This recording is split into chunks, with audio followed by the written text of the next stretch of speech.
अस्सलाम वालेकुम, welcome back to my channel.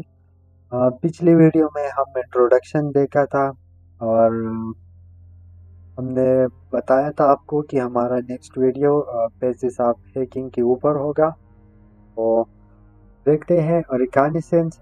इसके अंदर पहला पेज होता है, यानी रिकॉग्निसेंस का मतलब इंफॉर्मेशन गैदरिंग। इंफॉर्मेशन गैदरिंग हम इसलिए करते हैं कि मान लो हमें टारगेट दिया गया है या हमारा टारगेट टेस्ला है, तो टेस्ला के बारे में हम इंफॉर्मेशन गैदर करेंगे। तो इसमें एक होगा पैसिव रिकॉग्निसेंस, ठीक है। यहाँ पर passive reconnaissance involves gathering publicly available information about the target without directly interacting with the target system. Techniques include searching social media, domain records, public databases, and website for useful data.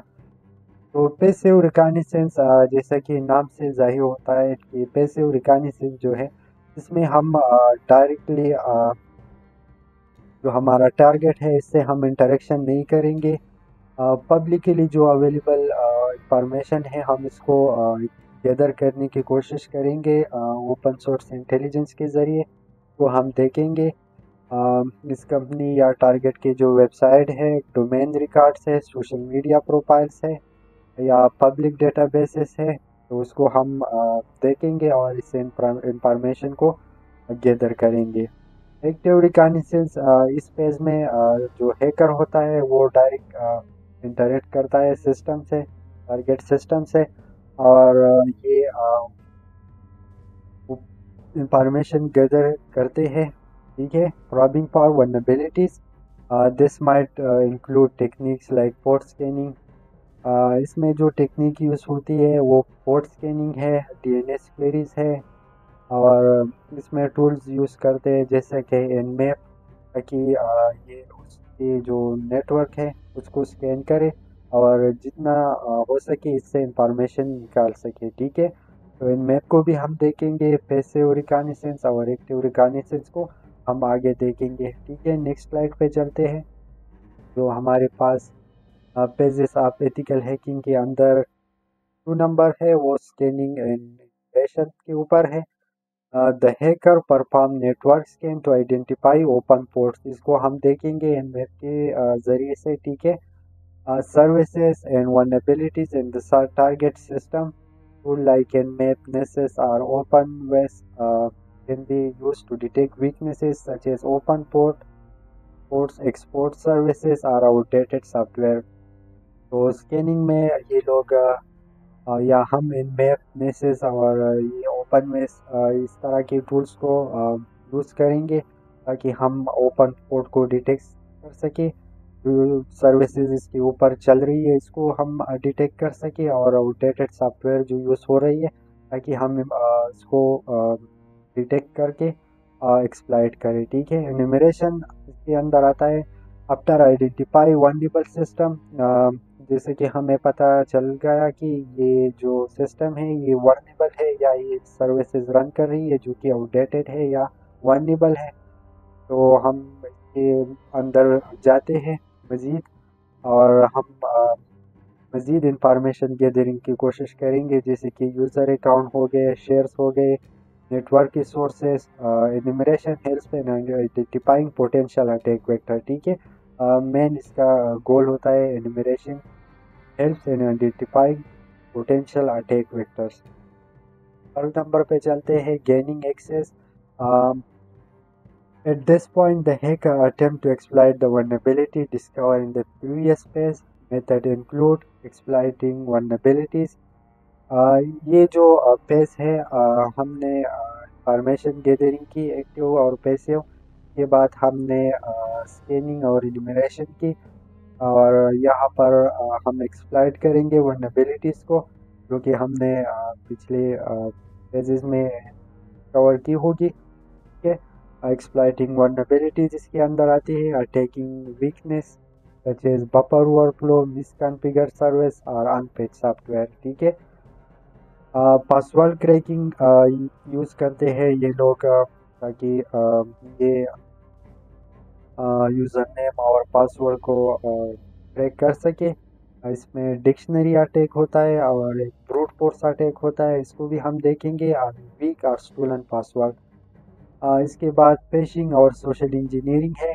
तो fishing और social engineering को हम देखेंगे। इसमें लोग psychology के साथ खेलेंगे और trick user into giving up credential or other sensitive information। यहाँ पर आप बस इसको समझने की कोशिश करें, ये कीवर्ड अपने जहन में रखें। मैं इंफॉर्मेशन सिक्योरिटी के ऊपर एक डेडिकेटेड कोर्स लाने वाला हूँ, जो कि एकदम उन लोगों के लिए होगा जो टेक फील्ड के अंदर नहीं है। ये कोर्स थोड़ा सा एडवांस है, तो अगर आप वो कोर्स करना चाहते हैं तो वो भी बहुत ज़रूरी है। इसमें इंफॉर्मेशन सिक्योरिटी के रिलेटेड टॉपिक्स है कि किस तरह एक्चुअल काम किया जाता है इंफॉर्मेशन सिक्योरिटी के अंदर, क्योंकि एक इंफॉर्मेशन सिक्योरिटी है और एक आईटी सिक्योरिटी है। तो अब हम आईटी सिक्योरिटी के अंदर ये चीज़ कर रही है, ठीक है। जो फोर्थ नंबर है मेंटेनिंग एक्सेस। जब हम एक टारगेट के ऊपर एक्सेस गेन करते हैं, ठीक है, तो फिर उसको मेंटेन रखना होता है। Once access is gain the hacker seeks to maintain long term access to system. This phase में involve installing backdoor, escalating privilege and persistence. तो जब भी हम अटैक करते हैं और हम एक्सेस लेते हैं किसी मशीन का, तो फिर हम इसको लॉन्ग टर्म रखने के लिए इसके अंदर बैकडोर इंस्टॉल करते हैं, जिसमें रेट्स हमारे पास आते हैं, रिमोट एक्सेस टूल्स। रेट को भी हम देखेंगे, ठीक है। और प्रिविलेज एस्केलेशन यहाँ पे की जाती है ताकि मज़ीद जो वल्नरेबिलिटीज़ है इसको एक्सप्लॉइट करे और गेन रूट और एडमिनिस्ट्रेटर एक्सेस, ठीक है, यहाँ पर ये चीज़ की जाती है। परसिस्टेंस जो है establishing techniques to ensure continued access even if the system is rebooted or security measures are changed, e.g. या cron job schedule tasks। persistence में हम एक टेक्निक को इस्टेब्लिश करते हैं ताकि हम मेक श्योर करें कि हमारा जो ये एक्सेस है इस सिस्टम तक जो रसाई है वो कंटिन्यू रहे। अगर ये सिस्टम रिबूट हो जाए या सिक्योरिटी की जो मैयर है, ठीक है, सिक्योरिटी मैयर जो है अगर वो चेंज भी हो जाए तब भी हमारे पास एक्सेस रहे, ठीक है। जो नेक्स्ट है clearing tracks, covering tracks, okay, clearing traces, covering tracks. तो hacker will upon delete log and other evidence of their activities to avoid detection. This include deleting logs, clearing history, hiding tools।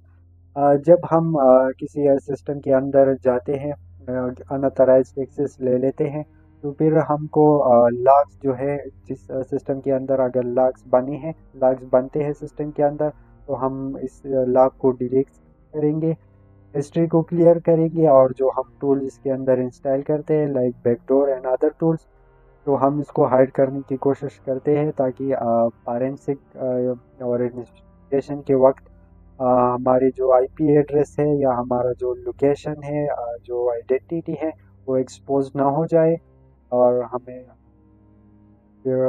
Different चीज़ इसके अंदर आती है cyber security law के अंदर। इसमें आपको jail भी हो सकता है, हेवी पेनल्टी भी लग सकती है आपके ऊपर, और मुख्तलिफ किस्म की चीज़ें यहाँ पर हो जाती है, ठीक है। अगर आप एज एथिकल हैकर ये काम कर रहे हैं तो फिर कोई मसला नहीं, लेकिन आपको ये प्रैक्टिस करना है कि जब भी आप अनऑथराइज्ड एक्सेस ले लेते हैं तो आप लॉग्स को डिलीट करें, हिस्ट्री को क्लियर करें, और जो टूल्स ने आपने यूज़ की है सिस्टम के अंदर इंस्टॉल की है आप इसको हाइड करें। एक filtering data or executing the attack. The ultimate goal might be steal data, disrupt system, or cause damage. This phase include data theft and denial of service।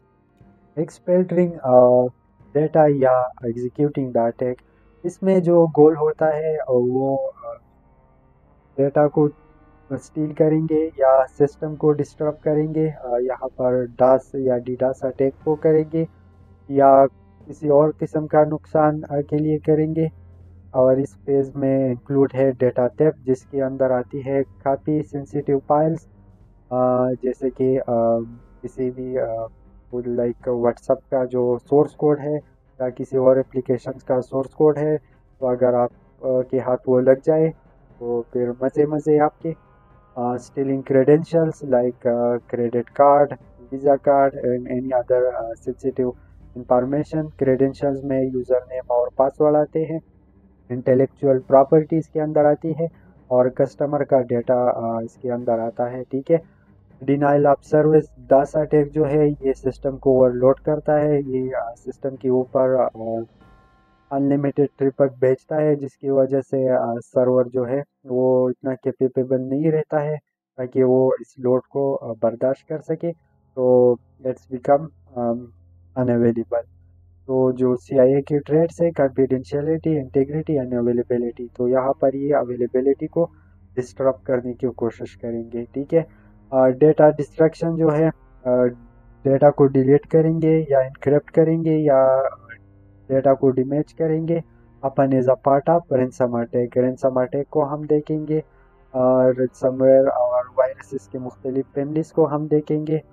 अब तक आपको ये करना है कि आप ये कीवर्ड्स को जहन में रखें, जैसे कि डेटा टिप एक कीवर्ड है, टास्क और डेटा डिस्ट्रक्शन ये भी एक कीवर्ड है, तो आप इसको जहन में रखें। पेजेस ऑफ हैकिंग के अंदर post exploitation, covering tracks and maintaining stealth. After achieving their objective, the hacker may take further step to maintain stealth and control। इसके अंदर pivoting आती है, exploiting more data। pivoting जो है ये using the compromised system as launching point to target additional system within the network। एक network के अंदर आपने किसी भी पर्टिकुलर सिस्टम को हैक किया, तो आप इसको मज़ीद पाइवोट कर सकते हैं ताकि जो दूसरे कंप्यूटर है आप इसको हार्म कर सके या इसको भी आप हैक करके इनसे इंफॉर्मेशन निकाल सके। Exploiting more data, moving beyond the initial compromises to gain access to more valuable information or spreading literally within the network।